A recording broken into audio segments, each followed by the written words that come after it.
What up? What up? What up? Welcome back to the Two Goat Show. We're your hosts, Mariah and Steph. Steph, what's up? How you doing? Yo, we might have to add Simone Biles to the intro because she's the goat of her profession. And I know you saw she had a little goat Mm-hmm. necklace. That was pretty clean. We might need to get some of those. Yep, I definitely saw that. For those that don't know, after she won the gold today at the Olympics, she held out the little charm on her necklace, and it was like a diamond goat, quite a few diamonds. It was like a diamonds, full of diamonds. The goat. It was pretty cool looking. Definitely gonna have to get that picture.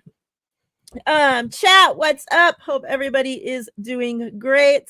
We're kind of, on the edge of our seats waiting to see if some news is going to break. The news has kind of been crazy, kind of starting yesterday. Was it yesterday that Pretty Ricky account had put out that there was like a nuclear trade coming, the trade announcement soon to be made. And things have kind of been crazy since then. On one side, we'll start hearing all these rumors start coming through that, Brandon Ayuk's going to be traded. And then all of a sudden, all these rumors are coming through that Brandon Ayuk's signing his contract today. So stuff's like everywhere. I don't even, like we just talked about this for a minute before we went live, and like talking about we don't even know what to believe, how we're feeling. And I continue to ask you this every week. Right now, on the verge of all this news, rumors, whatever coming through, where are you feeling at with the Brandon Ayuk situation right now? Do you think Oh that my god. this trade rumors are about him, or do you think that he really is going to sign his contract? Because after that tweet, and I'll pull up those tweets as you're talking to kind of show everybody what I'm talking about, but um, after that trade tweet went out, yes, I think it was yesterday morning or whatnot. Shortly after Brandon Ayuk showed up to practice and walked out and shook hands with John Lynch and Kyle Shanahan. So some people took that as, oh, he's getting traded. He was out there saying, oh, thank you for getting it done. Other people were saying, oh, that means, he got the deal done. He's out there shaking hands. Thank you for getting the payment coming through, So where are you at with where things are at right now, Steph? I so yeah, yesterday was pretty crazy. I think when the day started and Pretty Ricky put that tweet out in the morning, it was a few hours before training camp. So I was like, oh boy, like this is gonna be a crazy day at camp today. And so, a lot of us were on Brandon Ayuk watch, as you can imagine, and literally any post, anything that I would post about camp yesterday, it was like, "Have you seen Brandon Ayuk?" And so he did turn up, like he was there, right? So, which he has been, but obviously, if he was traded, he would not be there. Or if he Right. knew that he was about to get traded, I don't think he would be there. And not just that, like Brad got that video of him walking up to John Lynch and Kyle Shanahan very emphatically and dapping him up. Like those were very positive, like my man dap ups. Those weren't like, hey, like what's up? All right, I gotta just shake hands here. Those. So after I saw that, I was like, this is weird. Mind you, one thing I didn't mention was that the vibes at the first half of practice were super weird. Like I don't know if I was just projecting, like maybe what I was feeling about the whole Brendan Ayuk thing and the possibility of him maybe being traded, but it was very low energy. It felt kind of ominous. It just felt like something was afoot. I don't know why. Like again, maybe I was projecting that, but it was definitely low energy at the very least. And so I thought that was all strange. But then Brandon Ayuk comes out shortly after during team periods, and then, like I said, things kind of balanced out for practice by the end of it. But yeah, I mean, it seems that Pretty Ricky is still sticking to his guns despite seeing the video that Brandon Ayuk of dapping, John and Kyle up. And then despite Colin Cowherd's tweet from this morning saying, like, be on the lookout for a deal or soon, or I forget what Colin Cowherd's exact tweet was, but it was like, be on the lookout, I'll spell that right now. Hashtag New Deal SF. So with all that, when I saw that one, I was like, okay, this probably definitely is, they were able to salvage something like last minute. I don't doubt that maybe there was a trade that was 49ers were maybe really close to accepting or something like that. I don't know. And then just the way that it looked at practice yesterday, I was like, oh, like maybe they were actually able to work something out, like at the 11th hour, on the foot of this. So right now, I have no idea because, like I said, it looks like Pretty Ricky's sticking to his guns, and you got all these other people kind of saying, like, look out for a new deal. So this one came out right after Pretty Ricky, had put out that tweet. Then this NFL, notifications, whatever account comes out and says blockbuster trade brewing. An NFL superstar is about to get traded. The bones of a deal are in place and have been agreed to. Should be submitted to the league office by the end of the week. I've never heard of this account, so I don't know. Pretty Ricky shared that with this. Wow, I didn't know that. You're telling me that for the first time. Yeah, I think he's and with then, that one. He's Colin Cowherd 4 hours ago. This is a tweet he put out. Keep your eyes out for Brandon Ayuk news. Hashtag New Deal SF. And Pretty Ricky shares it with this picture. And then 43 minutes ago, Pretty Ricky shares this tweet of the red button. So who knows? Does that mean what? I don't know. That looks like he's ready to send out another tweet. Like, then 4 hours ago, Ryan Hensley had put out nothing official yet, but multiple reports coming out that the 49ers have reached a deal with Brandon Ayuk. This may all finally be over. Glad to hear it. The 49ers need BA. And Pretty Ricky then shared that tweet with this GIF. So I don't know what exactly that's supposed to mean. Yeah, I don't know what that means. If anyone knows, enlighten us, please.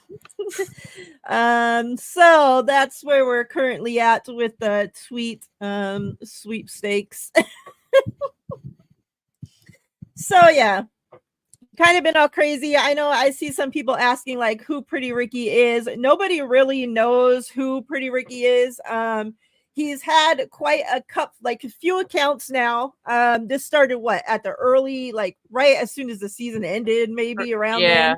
Yeah. He started coming out with news that he would put something out and then all of a sudden Schefter or one of them would tweet out with the news, shortly after. And quite a few things he had been right on. It seemed like Schefter and all them were trying to do a pretty good job to get rid of him. So I don't know if they even know who he is, who really knows. But I mean, he's been right on a lot of things, but he's also been wrong on a few things as well. If you do go to his page, he has it pinned, the things that he's been wrong on. It's not like he's trying to keep it a secret. And he updates it when he's wrong, so I don't know. I just wish one way or another we would get this figured out and done. And we know that there was the 49ers didn't have practice today. So today would be the perfect day to get things done. But come on at 3:00 over here on Cali time. Let's get things done, 49ers. Hopefully, I'm holding out hope that Brandon Ayuk will be a 49er. Well, I know you are. All is said and done. I know you are, but I'm with you. Like I'm kind of just waiting on a resolution. Like I've been saying that for like the past month. That at this point, I'm just like tired of it. I don't care what happens. Like just have it happen already. Like let's stop beating the lead here, or what is it called? Burying the lead here. Mm-hmm. Yeah, John V, for real. That ever since it's the news started like coming out, all this stuff, like I've been refreshing Twitter like every freaking 5 seconds, like, okay, come on, 49ers, come on. Pay the man. All right, let's get into training camp. And I know, how we went through it last week and kind of went through positions. Let's do that again and kind of just update us like from what everything that like I think we're done with like our second block of practice now, right? So Yep. kind of much everything what you've seen, what you've heard on the days you didn't go, and we'll just go through position group and kind of feel where we're at with things. Sitting right now after 2 weeks of, pretty much close to 2 weeks of training camp. Let's start with quarterbacks. Obviously, the big news for the last couple days were Brock Purdy's interceptions, 7 interceptions in 2 days. Obviously, I'm one of the people, and I'm always going to be this. Practice is practice. This is when you're supposed to be working on the things. If you're not working on it now, then when? Like, Exactly. I'd much rather you throw the interceptions now. You are practicing throws that you might make or not make during a game. But if you're not practicing now, how are you going to know? So, there also, obviously we know about the competition with Dobbs and Allen. Kind of update us what you have seen from there. And then I've also heard that the rookie quarterback got a few snaps in there. And we heard too, both Dobbs and Allen were at the press conference, I think yesterday, and they kind of, talked about how the competition's going. It was kind of cool to hear from Dobbs because he talked about Jawan Jennings, kind of talked him up, talking about, his Super Bowl appearance and all that. So it was pretty cool to hear from him. And hear from both of them about their competition. So kind of let us know what you have seen from those two guys, and then what's going on with Purdy.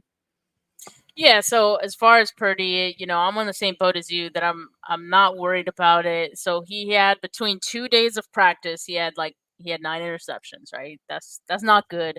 But he did explain them, and he explained them exactly how you explained it in the same way I would too, because he went on KMBR and his exact quote was, "My mindset is to protect the ball, but let's be aggressive. Let's try this out. Right now is a time for us to go out and experiment." And he's 100% right about that, because once you get to the regular season, you can't experiment, or at least you shouldn't, because you're not trying to turn the ball over. So yeah, I mean, this is the time to do it, especially with this defense that's so good. I think that's the other takeaway you can have from it, right? Like, this defense, the secondary is looking great, and they are. So yeah, that's part of it. So I'm not worried about Brock Purdy throwing picks. He had a much better day yesterday, which was day 7 of camp. No interceptions. It was a pretty clean day all around. As far as Dobbs and Brandon Allen, I've felt like Brandon Allen has the edge over Dobbs early in camp, just because it's very clear that Brandon Allen he's more comfortable within the offense, because he knows the playbook already, he having been with it a year. So Dobbs is still in that learning period of it, I think, where you're seeing misconnections between him and his receivers. Maybe it's a timing thing, maybe it's a communication thing. I don't know. I'm just saying that from that standpoint, I would give the edge to Brennan Allen. That doesn't mean that Dobbs can't close that gap. I mean, I don't think it would take much for him to close that gap. I think we know, he's pretty talented. He's a smart guy. So, we'll see what happens in this next week coming up and through preseason. But that's just the way I've seen it so far. And, no definitive statements. But I do feel like the 49ers are likely to probably just keep 2 quarterbacks this year. I don't think they need to keep 3. And I think they'd be wise to use that extra roster spot on another position. Yeah. Let's head over to the wide receivers. Obviously, we talked about BA, what he's going through. But I asked you, last week, and I'll ask you again, is, it noticeable that we're missing, our number 1/2, whatever you want to call him, wide receiver out there. And then, what have the other guys looked like? Obviously, I heard Debo, has been looking great. Kind of tell us what you've seen from him. And then Pretty Ricky, the other Pretty Ricky, is back at camp. So, yeah, kind of let us know what you've seen from the wide receivers out there. Yeah, obviously with Brandon Ayuk not being there, like it's Debo is your one. And I think that's part of the reason like he hasn't had a day off so far since training camp has started. So hopefully, he stays healthy, but I'll say he looks in shape, he looks conditioned, right? So he's been energetic. Like I don't think I've necessarily seen like a day where he doesn't look like he wants to be there or something like that. So yeah, he's brought some energy and obviously is gonna get targeted like every practice a few times every time. So yeah, he's been himself. And then as far as the other guys go, trying to think. It's been kind of mix and match a whole lot between like who's after Debo. I feel like Danny Gray was getting a lot of targets, although yesterday he didn't participate in practice, so that was interesting. Oh, and Jawan Jennings was getting a lot of, like he's been getting a lot of targets too with Debo.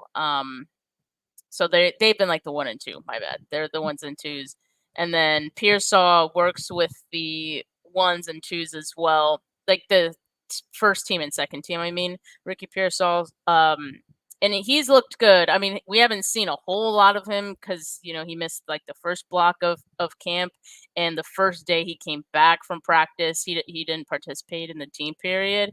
But when he has been there, he's looked good, and I think like he already has shown like a good connection with Brock Purdy in practice. He's shifty, he's crispy, he's able to come down with the ball. He has like good hand strength. I think there was one pass that was like 2 practices ago where he should have held on to it probably after it was tipped from the defender, and as he was coming down with it, he couldn't reel it back in. He looked very upset about it. Next practice, it was a kind of similar situation where like he lost the grip of it. I think it was again the defender getting his hands on it, but Pearsall was able to follow through, finish with the catch. So that was good to see him kind of bounce back from that. And yeah, I think he's growing on the quarterbacks, like getting more targets and things like that, becoming a trusted receiver out there. So that's been good. Chris Conley has made a few catches too. He's been reliable, as you guys have seen in the past. Trent Taylor, I think, is going to make this roster. And I'll tell you why. Just off of the fact that he has the punt catching ability that he's most comfortable with it. Ricky Pearsall as well has that experience, so they can always choose Ricky Pearsall over Trent. What? I'm out of here. I'm not talking about no team that has Trent Taylor as a wide receiver. Wow. Not even if he's like the 7th, wide receiver. Oh, but you want Ronnie Bell like muffin punts. That's what you're telling me. No, I want Ronnie Bell as a wide receiver, not as a fucking punt returner. But who else would do it? I mean, like Ricky, you'll be happy to know that Ricky Pearsall he's looked comfortable as well. But I think Trent Taylor looks the most comfortable in that spot. And then also Trent, I think they would use as if Debo got hurt, I think Trent would take that type of role, like the end arounds and like screens, those plays that like Debo would normally do. Which is kind of the role he had in the past. I'm just saying, I think he would make the roster just based on that. And he hasn't looked bad, so I see no issue. But I'll also say like Jacob Cowing's he's hurt right now, right? Yeah. Like like a few like of those other bubble guys have been hurt, so all of that just kind of helps Trent Taylor right now, and he's getting those opportunities. He's out here, right? So like I said, Danny Gray had been looking good, and he got hurt yesterday, like I said. So we'll keep an eye on that, because I was actually seeing Danny Gray as someone who would make this team too, which is crazy, because if you asked me in the offseason, I'd have been like, no. Yeah. But he's looked good, and he's gotten a lot of targets as well. I think he's been a beneficiary of, Ayuk not being out there.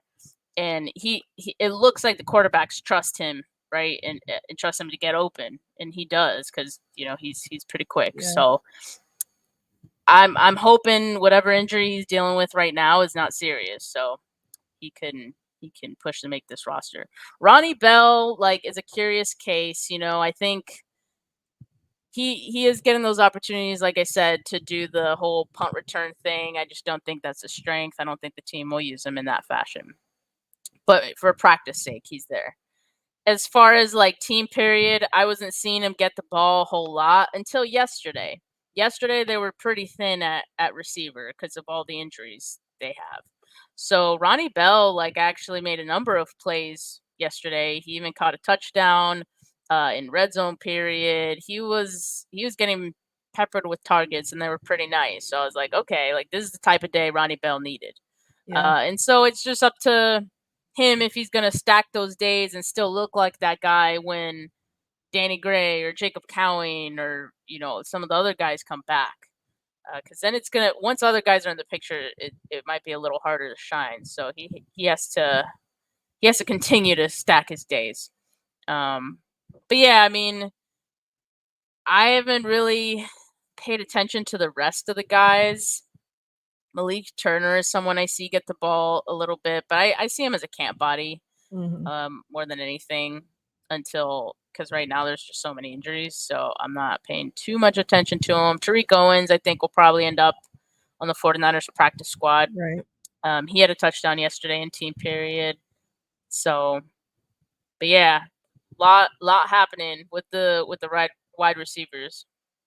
Yeah, I wonder what's up with Danny Gray, because I had seen that, I think it was you that had posted that video, showing him doing something on the side, and then that he left, right? He didn't come back to practice. So, I mean, which is crazy, because that's pretty much been his story this far of his career. It's we see him for a couple days of camp, and then he's hurt, and all of a sudden, we don't hear about Danny Gray for the rest of the season.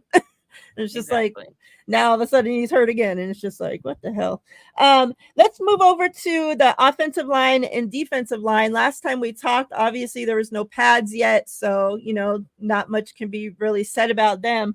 But now that we have pads on, kind of take us through what the trenches are looking like, and then obviously what the situation is like without Trent Williams out there. Yeah, so the offensive line, at least for the starting unit, has also been very thin, because they're dealing with a contract situation as well with Trent, and then a number of guys, Feliciano, Banks, hurt, right? So yesterday, I think we saw a bit of that as well, just injuries kind of taking a toll a little bit.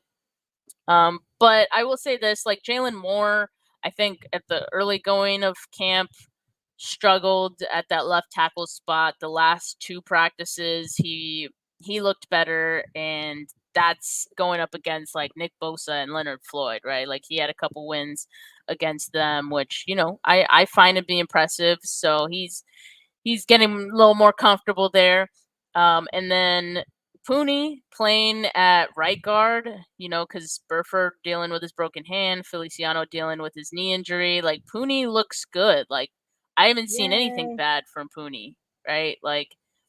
I see no reason to believe he can't beat out Spencer Burford for that right guard spot. I really don't. So, yeah, I think Pooney at some point this season is going to start, and it wouldn't surprise me if it was sooner than later, because he looks good. He looks the part. He just looks comfortable. He doesn't look lost out there, and I think that's good. And he's getting to work with the first team, so that's a big responsibility. And to be thrust into that role and come out looking the way he has, I think is impressive. So yeah, I would definitely feel good about what Pooney's doing right now. As far as Jake Brendel, I mean, I don't really notice him too much, which is sometimes a good thing for offensive Yeah. linemen. McKivitz as well. I haven't noticed it like a whole lot. I'm not always watching the offensive line like every snap, so um, as far as like guys who I see get beat, uh, you know, when I do notice is like Brandon Parker. To me, it gets beat here and there. Chris Hubbard. I asked Brad yesterday. I was like, "What's Chris Hubbard looking to you?" Because every time I look at him, like he's kind of getting beat, and he was like, "Oh, like, I think he's been good." So I don't know. Maybe it's just the few that I saw. But yeah. So as far as the backups go, there's a lot of guys to not feel super confident about, but that's why they're backup. Like that's just Yeah. offensive line in the NFL, unfortunately. I actually think the 49ers direct backups, like the second team, probably better than most teams, but they're dealing with a lot of injuries right now. And so the second team's playing the first team, and then the third, like for the most part, like a lot of those guys are like Pooney would be considered second team. Nick Zakel yesterday was getting some snaps at where was Nick Zakel yesterday? I think he was at left guard because Banks didn't play yesterday, or he didn't practice yesterday either. I didn't mention that Aaron Banks didn't practice, so Nick Zakel was playing left guard. So almost your entire second unit was playing with the Right. starters yesterday. So of course, like yeah, your third team is playing it with the second team yesterday.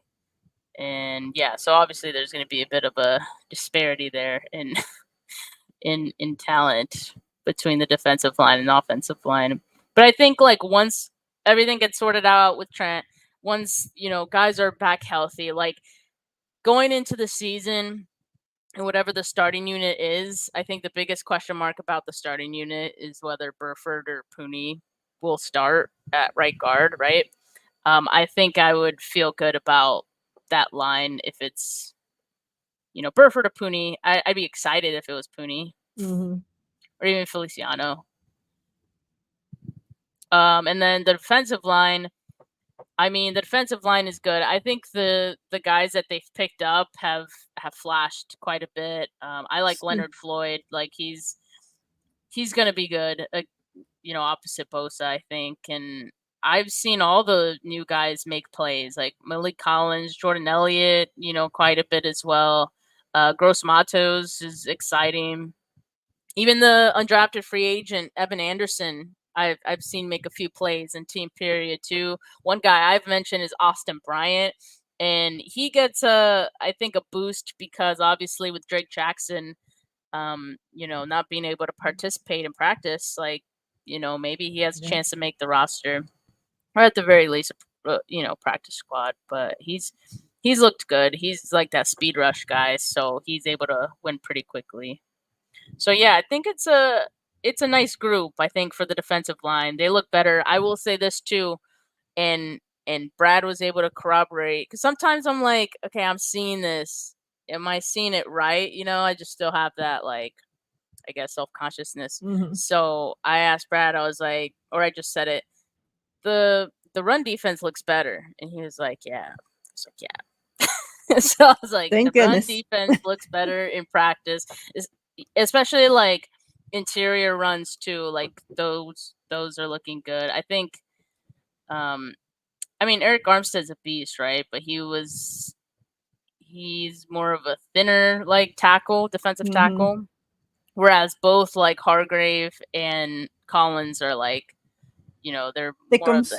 the heftier, the thickums, which I think will help the defensive, like the run defense in the interior a little bit more. But yeah, they're pretty good. Have you seen anything from Kalia Davis? I mean, I haven't paid attention to him like specifically. Yesterday, I saw him like make a play, but that's pretty much it from what I've noticed. That doesn't mean he's not making plays. I'm Right. just saying like that's just what I didn't see much. Let's move on over to, you're talking about the run defense. So let's move on to the running backs. Yeah. Yesterday, I think it was yesterday or the day before, Juice had talked and said that he thinks that this is the best running back room, that we've had since he's been here. So kind of talk to us what you've seen from the running backs. I know that the undrafted running backs kind of getting a lot of talk. And then obviously we know Mason, has been, I've been hearing a lot about him as well. Kind of talk to us about what you've seen from them. Yeah, I would agree that this does look like an exciting like running back group right now. I think Mitchell looks spry right now. I don't think they're overworking Mitchell, and I think that's by design. Just knowing the history that he has with injuries, especially in camp, like he seems to struggle with that in the past. So right now, like when he's out there and he gets runs, like he looks energetic and spry. That's the word I like to use. Jordan Mason, I mean, Jordan Mason is always looking good at this time of the year, and I feel like as just like a pure rusher, like he's always looked good, and I think that's why a lot of fans have been very eager to see him have an increased role. And I have speculated about why he hasn't gotten that opportunity. And like Elijah Mitchell just seems to have the greater trust from, the coaches than Jordan Mason does. But based on the feedback or just the things that people are saying about Mason now, I'm like, okay, maybe he's turned the corner on those aspects. And I think it was probably more likely like pass protection or something like that. Or just things we don't really have all the context to. And then because he's looking good as a pass catcher, I think all of the running backs are strong at catching out of the backfield. During one-on-one drills, they're lining up against the linebackers. They're all able to win reps and get open. They have a good knack for juking guys out and gaining separation pretty naturally, I would say, and they have no problem catching it. Like I don't see them like dropping passes or anything like that. So that's been nice to see as well, because I do think that is something that this Kyle Shanahan does appreciate and covets, and it's nice to have that in your back pocket. So Cody Schrader, I think is among those guys, right? Like he's looked good in one-on-ones, and he looks good when he gets the ball in team period as a rusher as well, because he's kind of shifty and but kind of this thicker back. So I like the way he moves. Like it looks very natural to him. Um yeah, so I like this group. I really do. It'll be hard to pick some guys. Like I almost depending on how Cody Schrader looks, it'll be interesting to see what the 49ers do with Isaac Garendo. Like, do you put him on the pup list to start the season or like IR to start the season? Risky, but who knows? Maybe if you want to keep some of those other guys. Yeah. We know the 49ers always seem to have, like a rookie or two that they find a way to stash on some list all of a sudden, like all of a sudden they're injured and put on a list. They got loopholes. Yeah, like to redshirt, their rookie season, and then we find out about them the next year. So yeah, interested to see how that running back room shapes up. Yeah. Let's move on over to the tight ends, and obviously, George Kittle, we know. But what's the battle behind George Kittle look like? Do we finally have, a tight end two stepping up to kind of give this offense what it's been missing? Yeah, that's been interesting, right? I do feel like it's been kind of lackluster a little bit. Logan Thomas, I think I was maybe expecting a little bit more out of. But I'm still kind of penciling him in as the TE2. That being said, he didn't practice yesterday. I don't know if that's injury related or rest day, but just something of note. I do feel like Eric Saubert is someone who has looked better than I thought he would. I mean, and he has the build of like a tight end that would be Mhm. good. You know, like he athletically he looks the part. And so far from what I've seen, he also looks the part as like a pass catcher. Haven't like noticed the tight ends too much as blockers.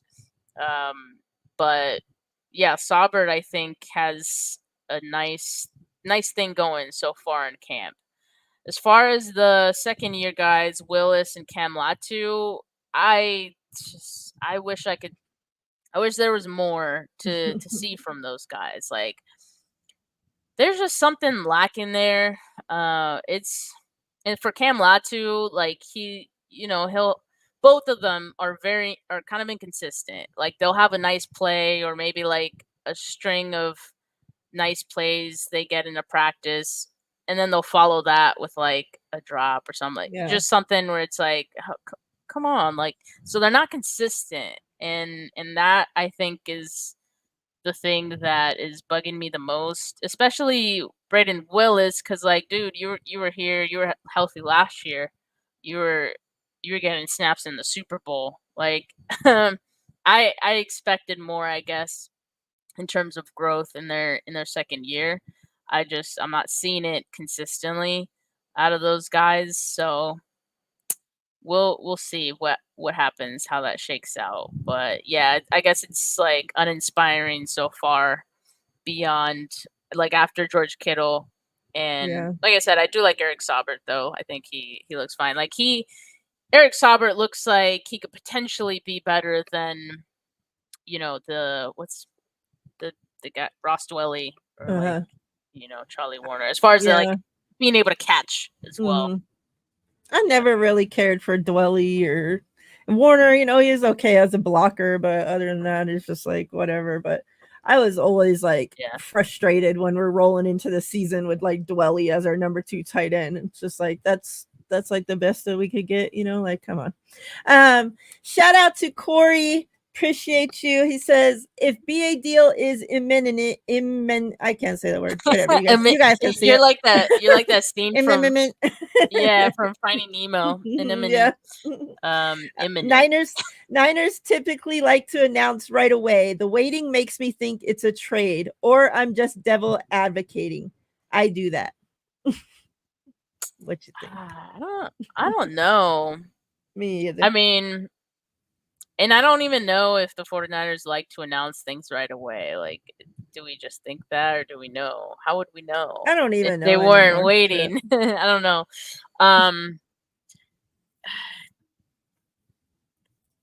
I have a hard time thinking it's a trade after what I saw yesterday, but who knows? Who knows? Yeah. Maybe Shout out to you, Corey. here's like let me just put my tinfoil hat on for a second and just like speculate, right? What if there was a trade on the table and the 49ers said to think about it? Like, what if Brandon Ayuk was given the choice, like, you can take this deal or you can, take this trade, and he was asked to like think about it. To Brandon Ayuk, like that's not a bad option, because I mean, I don't know, you get to kind of choose your fate.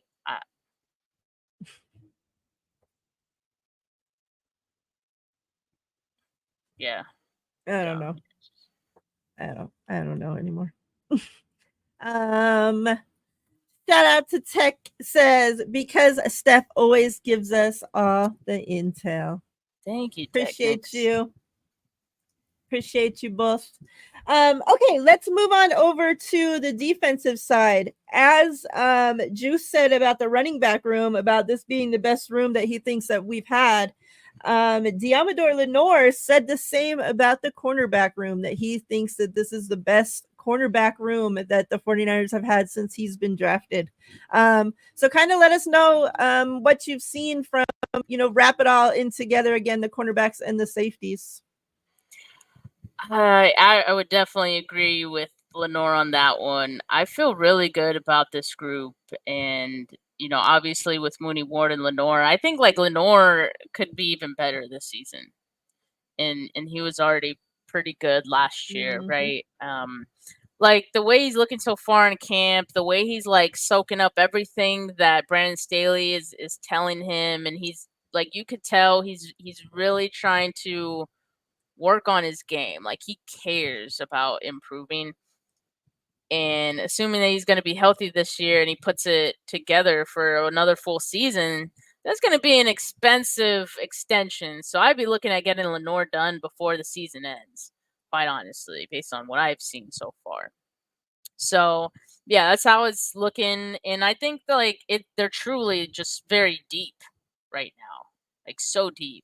You think about Ambry Thomas and how he was like the third corner last year for much of the season. He's like way down the list now. That's because like they're just so Good. deep. And so yeah, Isaac Yadam is the him and Rock Sin have kind of been like rotating a little bit as like the third corner and who that guy is. So I think they're testing some things out a little bit. I feel like it'll probably more likely be Isaac Yadam. But you never know. Renardo Green is getting, some opportunity as well. Darrell Luters has made a couple plays here and there in practice. Womack, like I get the sense that there's urgency from Womack, but I don't know if it's gonna be enough for him to make this roster, So that sucks. Chase Lucas, like, okay, so yesterday I saw a couple of DB like blitzes, like pressure. So I thought that was cool because like I feel like that's not something that our DBs have done a whole lot of in the past, and I feel like that could add a little spiciness, a little juice to this defense, right? Just the threat of that potentially. Yeah. And so I think that's something we're going to see more of this year. So what I was going to say is Chase Lucas, like yesterday in practice, had a corner blitz, and then I also saw Malik Mustafa like blitz from the line as well. And so yeah, I think that's something we're gonna see. To talk about the safeties too, I think Malik Mustafa looks pretty good so far, and I think like the biggest concern, not concern, but like the biggest thing with him, like when I watched his tape from college, was like, okay, like you're clearly an in the box kind of safety. You kind of thrive, like more so sideline to sideline than like, and coming downhill than being like a straight like coverage drop back guy. So, but what I think some of his best plays so far in camp have been coverage plays, honestly. So I think that's really cool because it's like, oh, like this is a part of your game that is a little more, is just better than I thought it would be, I guess, like coming right out the gate. So that's nice and that's encouraging. Jair Brown, I think, like I'm not worried about Jair Brown one bit. I think I saw something today that said like, Jair Brown wants to be like leader of the secondary. I think he is already. Like he kind of just like moves that way. Like he's already moving like a veteran, you know what I mean? So, and I know that he's like vocal. So and that's I something think we heard about him since his rookie season, since he came in. The coaches and the players, all talked about him, even though he was a rookie, being, a vocal leader back there, even when he wasn't starting. Before he was starting, he's being vocal leader from the sideline. So I think that's just something he has in him. So that's good to see that it's continuing to grow. So I'm really excited for more Jair Brown this year. And so like Hufunga's there, right? He pops out every once in a while. And it just seems like he's gonna be close to practicing here pretty soon. Like, so that's exciting as well. Since he's been out, it's been like George Odom and like I said, Malik Mustafa gets some run next to Brown every now and again. But yeah, I guess I don't feel bad, having those four guys like on the roster. I feel pretty good about it. And then another guy that was an undrafted free agent that I think like I'm surprised no one's talked about him. Maybe because he is an undrafted free agent. Jalen Mahoney is he's a safety, right? And he's made plays, at least one play in almost every practice, or like he'll be like one of those guys where he's like, you're like, who made that play? Like that was kind of nice. And you look at his number, it's 49. Yeah, he's one of the number 49s right now. Those godforsaken 49s.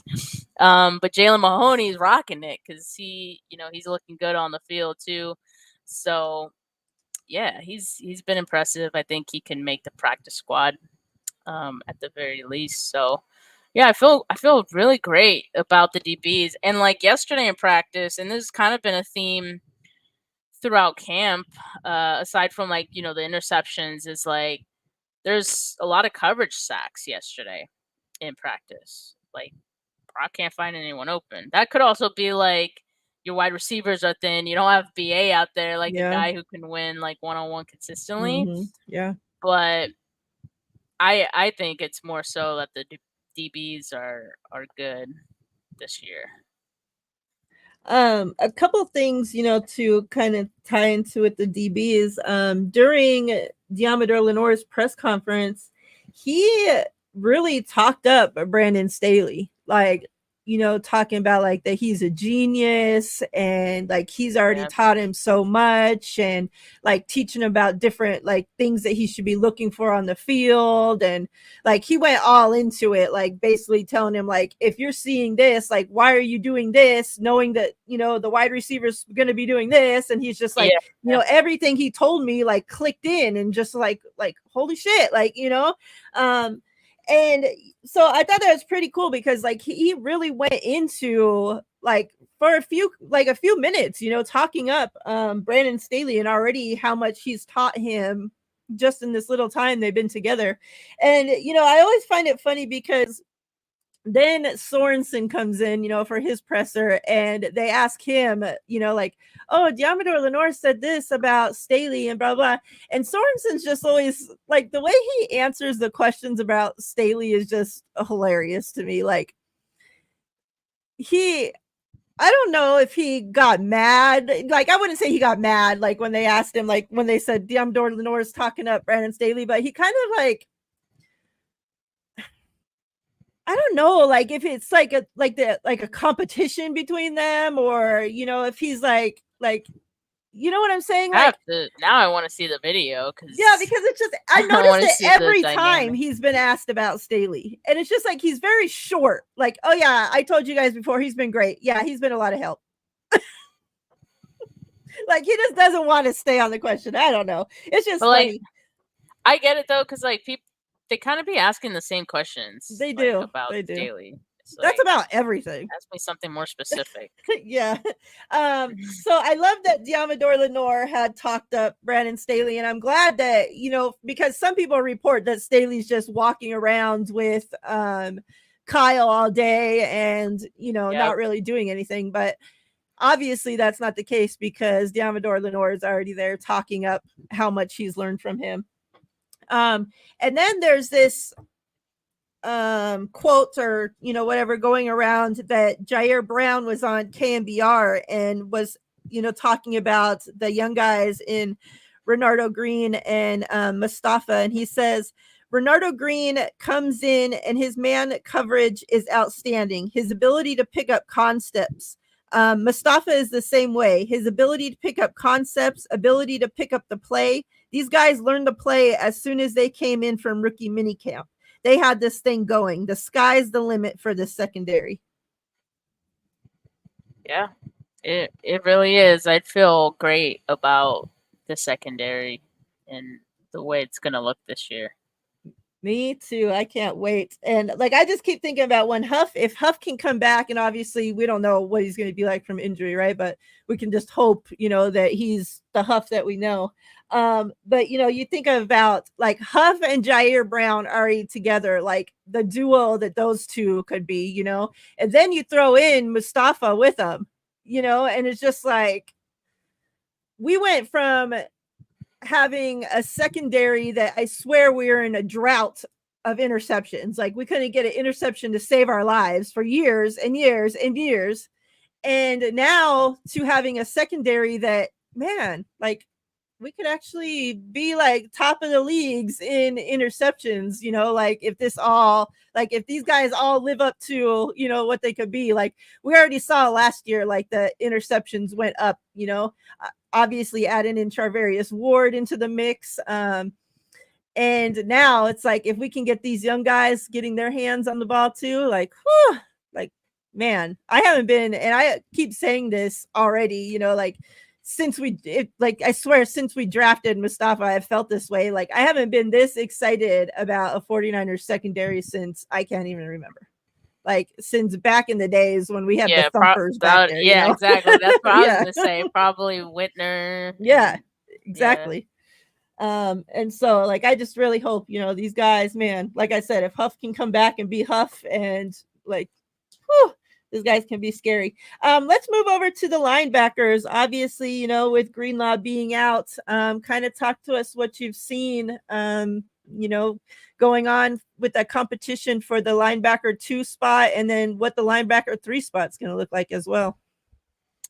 Yeah, so I mean, I feel like I need to pay more attention to Devondre Campbell and, you know, what he's doing out there, because I just haven't noticed too much of the linebackers. D. Winters, though, has looked good, and I've seen him make a few plays. Yesterday, especially, he popped out. I know Jalen Graham had a good day as well. So, yeah, I think, you know, for those second-year guys to be stepping up, it's something to feel good about. And who knows, like, if it just hypothetically, if Devondre Campbell were to struggle, like I wouldn't be mad at D. Winters getting an opportunity out there. I hope so. I really hope that D. Winters can come in and obviously play the best guy, right? Like if D. Winters don't win the competition, then don't put him in there. But like I'm really hoping that from everything that I've heard from the other players talking him up, you know, like it sounds like it's a real possibility that D. Winters can come in there and make some noise. So like I would love to see that. All right, so I think we hit all the position groups. Hopefully we get to see those battles continue.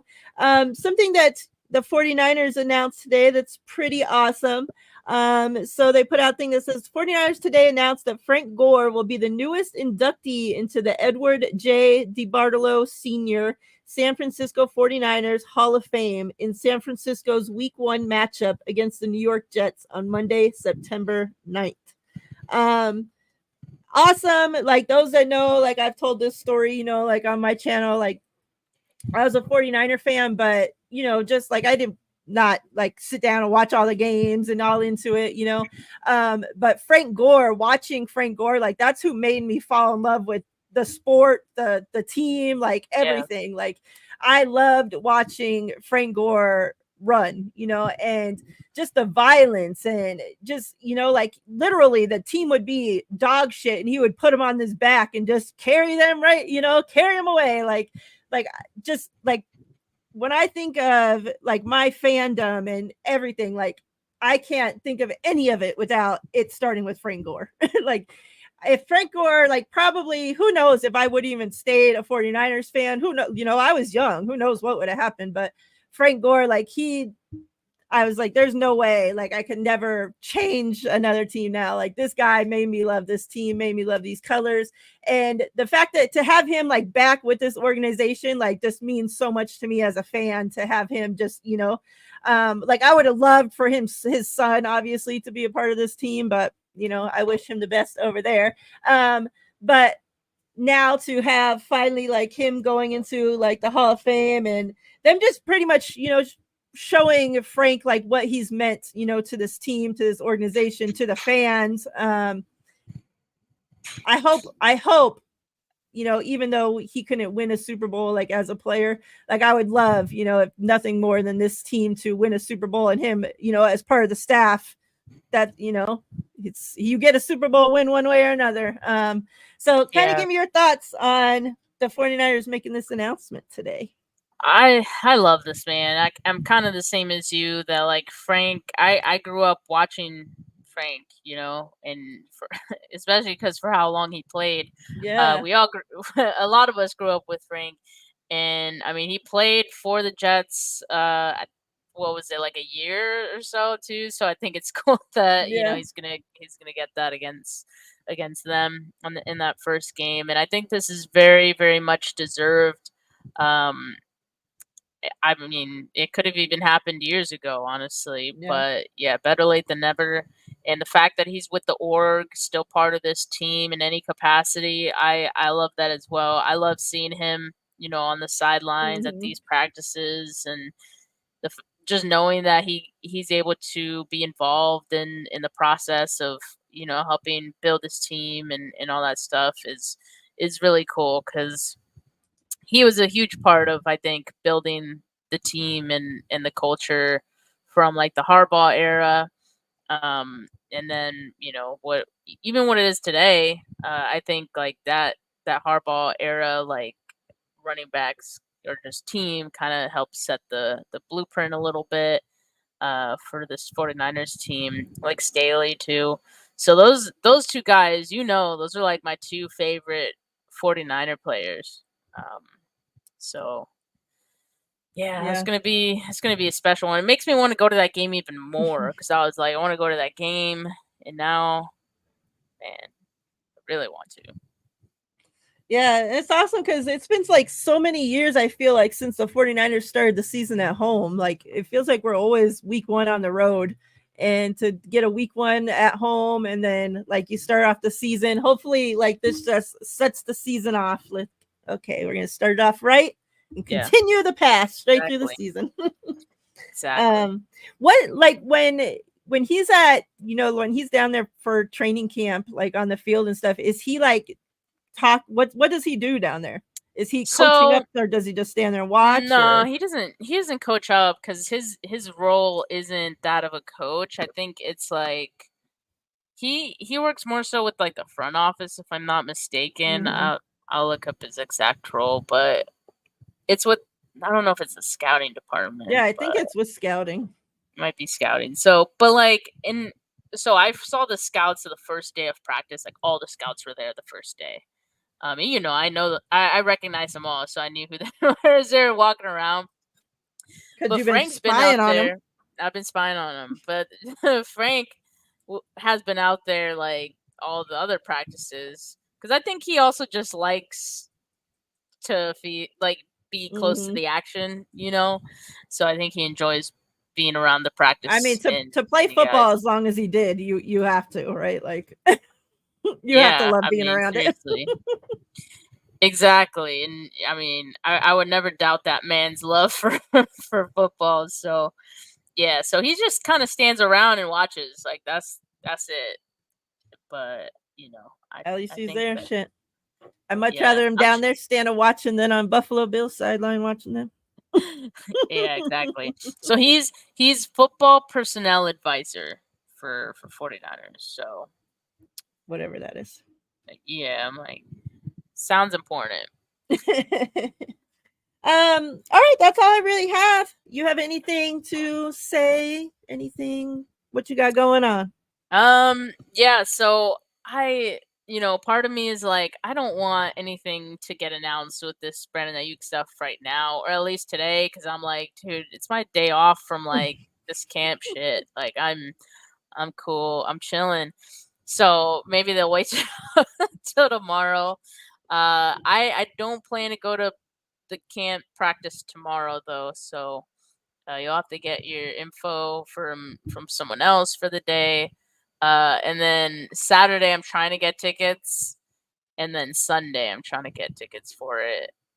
I have the next tickets I have are Tuesday and Wednesday, so we'll see what I can muster up for this last block of practices. You guys hear that? If you have any extra tickets, or you see any tickets available for Saturday and Sunday, hit up Steph at Steph49K on Twitter, X, everywhere. Wherever you can find her, hit her up. And yeah, me and Steph will be back next week, same time, same place, Thursday, 3 Pacific time, for the Two Goat Show. We appreciate each and every one of you that came through, chat. Been crazy like always. You guys keep it going. We appreciate you guys so much. Please make sure you guys like and subscribe both channels, Steph 49K and Faithfully in Vegas. We greatly appreciate each and every one of you. We're out of here, y'all. Have a safe and wonderful rest of your week and weekend. We'll see you guys next week. Peace.